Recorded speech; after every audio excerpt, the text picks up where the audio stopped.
Assalamualaikum warahmatullahi wabarakatuh. Perkenalkan, nama saya Rifki Abdullah dari kelompok 4 dan rekan-rekan saya Niken, Yosela, Yupansa, dan Oki. Adapun tujuan pembuatan video kali ini untuk menyelesaikan tugas mata kuliah organisasi dan arsitektur komputer dengan dosen pengampu Bapak Agung Pradana Iskandar MKom. Langsung saja kita ke pembahasan. Organisasi komputer adalah bagian yang terkait erat dengan unit-unit operasional dan interkoneksi antar komponen penyusun sistem komputer dalam merealisasikan aspek arsitekturnya. Contoh aspek operasional adalah teknologi hardware, perangkat antarmuka, teknologi memori, dan sinyal-sinyal kontrol. Terdapat 4 struktur utama. Yang pertama yaitu Central Processing Unit atau CPU, berfungsi sebagai pengontrol operasi komputer dan pusat pengolah fungsi-fungsi komputer.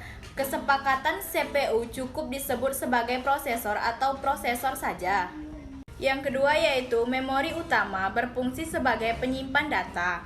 Yang ketiga, I/O, berfungsi memindahkan data ke lingkungan luar atau perangkat lainnya.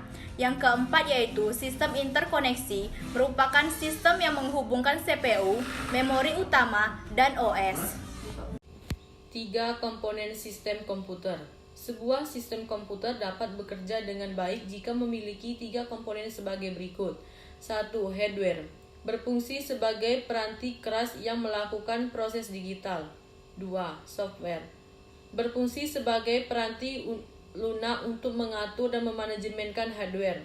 3. Brainware, berperan dalam memberikan dan mengendalikan setiap input dan output dari hardware melalui software yang terpasang. Contoh aspek organisasional adalah teknologi hardware perangkat antarmuka, teknologi memori, dan sinyal kontrol. Arsitektur komputer lebih cenderung pada kajian atribut sistem komputer yang terkait dengan seseorang programmer. Contohnya set instruksi arithmetika yang digunakan teknik penyelamatan mekanisme 1/0. Arsitektur komputer adalah konsep perencanaan dan struktur pengoperasian dasar dari suatu sistem komputer.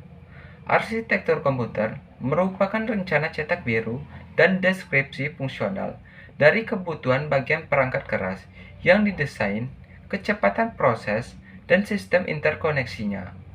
Arsitektur komputer juga dapat diartikan sebagai ilmu yang mempelajari tentang cara menghubungkan berbagai komponen perangkat keras hingga terbentuklah sebuah komputer. Jenis-jenis arsitektur. 1. SISD adalah singkatan dari Single Instruction, Single Data. Jenis arsitektur komputer ini merupakan hasil rancangan von Neumann. Komputer dengan jenis SISD hanya memiliki satu jenis prosesor saja. Model ini sering dikatakan sebagai model komputasi tunggal. 2. SIMD adalah singkatan dari Single Instruction Multiple Data. Dengan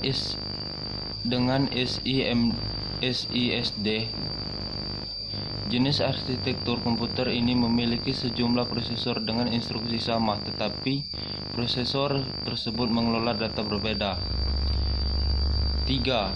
MISD adalah singkatan dari Multiple Instruction Single Data. Komputer MISD memiliki banyak prosesor dengan instruksi berbeda, tetapi pengelolaan data sama. MISD merupakan kebalikan dari jenis SIMD. 4.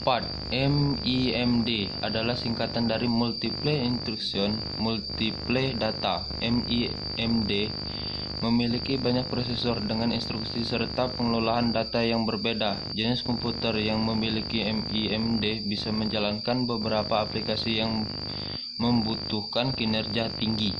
Fungsi arsitektur komputer. 1. Perancangan awal komputer. Perancangan awal ini artinya komputer disusun dan dirancang sebaik mungkin agar kinerjanya maksimal. 2. Mengontrol komponen yang ada di komputer. mengontrol komponen ini bertujuan agar kinerja komputer bisa berjalan dengan baik atau maksimal. 3. Membantu menentukan aplikasi atau program yang akan digunakan.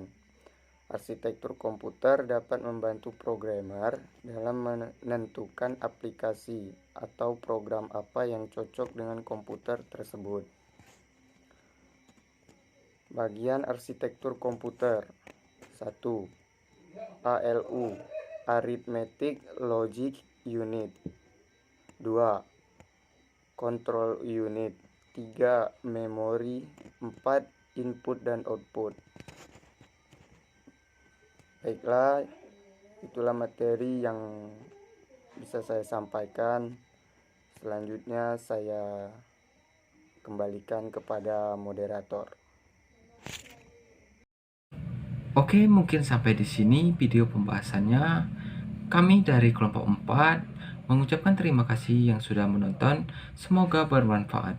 Wassalamualaikum warahmatullahi wabarakatuh.